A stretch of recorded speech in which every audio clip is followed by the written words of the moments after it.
الحمد للہ وحدہ والصلاۃ والسلام علی من لا نبی بعدہ۔ یہ ہمارا ماہانہ درس ہوتا ہے جس کا موضوع ہوتا ہے تربیت۔ تربیتی نشست ہے ایک، جو ہمارے محلے کے نوجوان بھی شریک ہوتے ہیں اور ہمارے طلباء بھی اس میں شریک ہوتے ہیں۔ آج کی اس نشست کے ہمارے مہمان ہیں شیخ محمد داؤد شاکر صاحب۔ میں ان سے گزارش کروں گا کہ ہمارے طلباء کو نصیحت فرمائیں۔ الشیخ محمد داؤد شاکر صاحب۔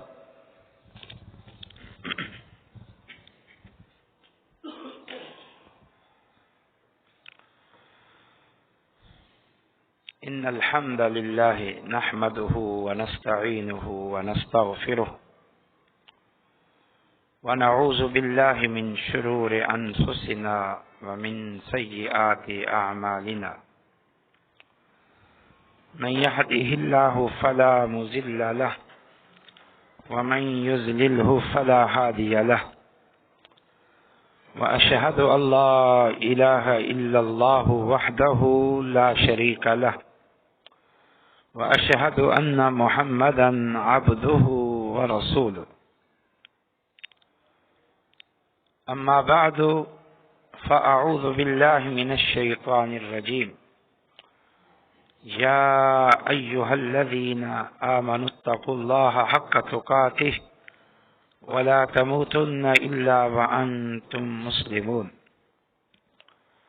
يا أيها الناس اتقوا ربكم الذي خلقكم من نفس واحدة وخلق منها زوجها وبث منهما رجالا كثيرا ونساء واتقوا الله الذي تساءلون به والأرحام إن الله كان عليكم رقيبا يا أيها الذين آمنوا اتقوا الله وقولوا قولا سديدا يصلح لكم أعمالكم ويغفر لكم ذنوبكم ومن يطع الله ورسوله فقد فاز فوزا عظيما أما بعد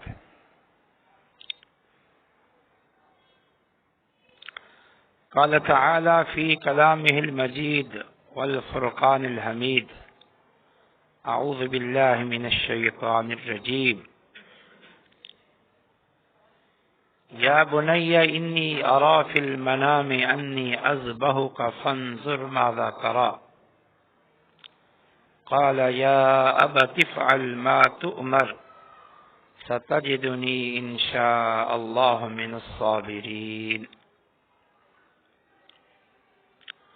وقال النبی صلی اللہ علیہ وسلم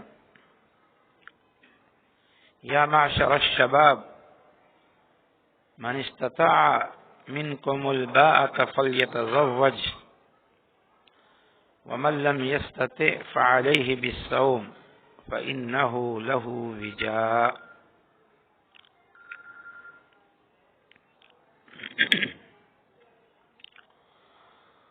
تربیت اولاد کے حوالے سے کچھ گزارشات پیش کرنے کو کہا گیا ہے۔ تربیت اولاد کے حوالے سے دو پہلو ہیں۔ ایک والدین کو نصیحت کہ وہ اپنی اولاد کو اچھی اور نیک تربیت دیں،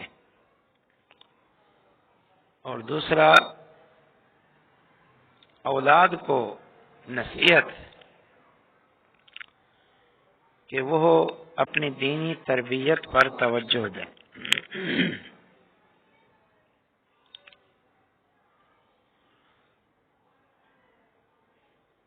دونوں پر یہ ذمہ داری عائد ہوتی ہے۔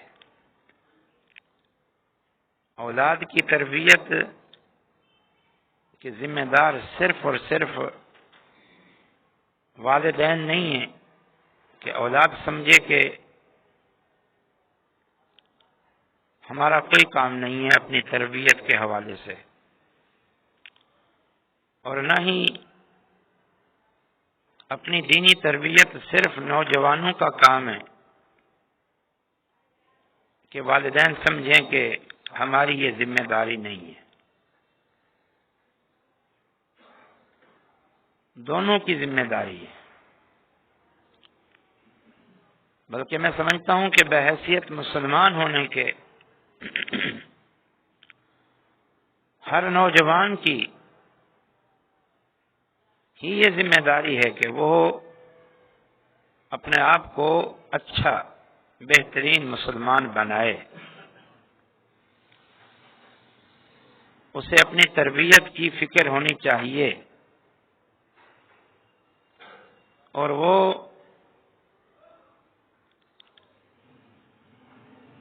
معاشرتی خرابیوں سے اپنے آپ کو بچائے۔ ہاں، البتہ پہلی ذمہ داری ماں باپ کی ہے، اس لیے کہ بالخصوص جو بچہ ہوتا ہے وہ کورے کاغذ کی طرح ہوتا ہے، اس کو صحیح لائن پہ لگانا، اس کے دل و دماغ میں ابتدا سے ہی دین کی محبت، اللہ اور اس کے رسول کا مقام، حقوق اللہ، حقوق العباد، معاشرتی آداب، خیر و شر کی پہچان کرانا اور ڈالنا، یہ ماں باپ کی ذمہ داری ہے۔ یہ وجہ ہے کہ اللہ تعالیٰ نے قرآن میں اس حوالے سے بہت کچھ بیان فرمایا ہے، والدین کو مخاطب کر کے، والدین کی ذمہ داری بیان کرتے ہوئے۔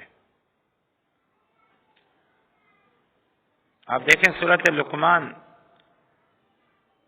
اس میں اللہ تعالیٰ نے باقاعدہ لقمان حکیم کی اپنے بیٹے کو کی جانے والی نصیحتوں کا ذکر کیا ہے،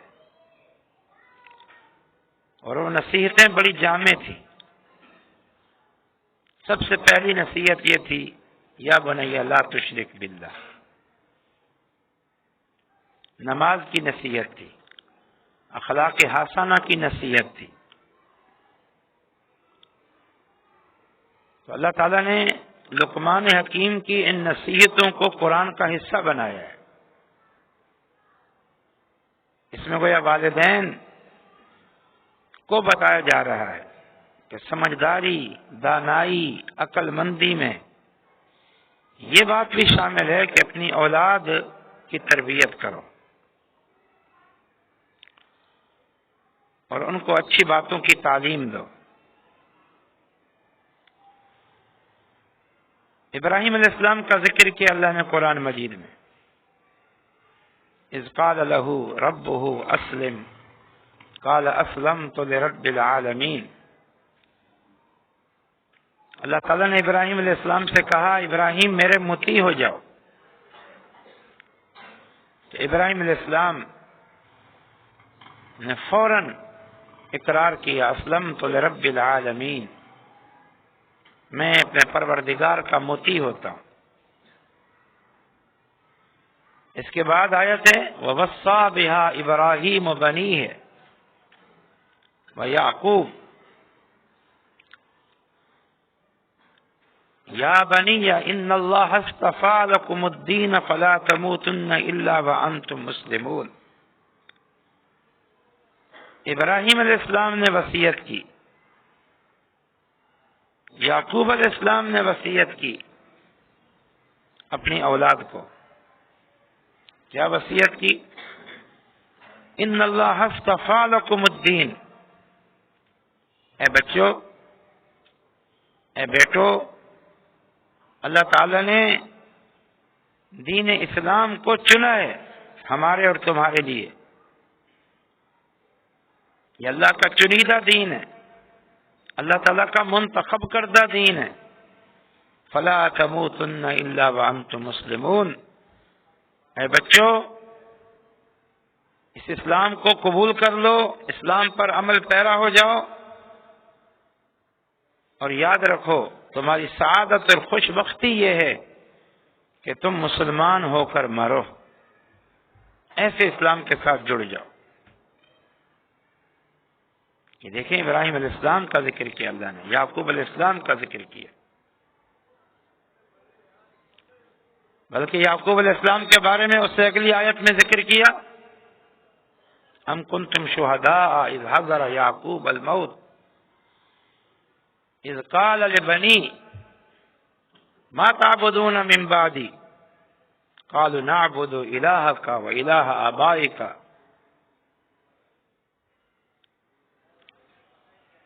یعقوب علیہ السلام پر جب موت کا وقت آیا تو یعقوب علیہ السلام نے اپنے بیٹوں کو جمع کیا اور موت کے وقت پھر ان کو نصیحت کی۔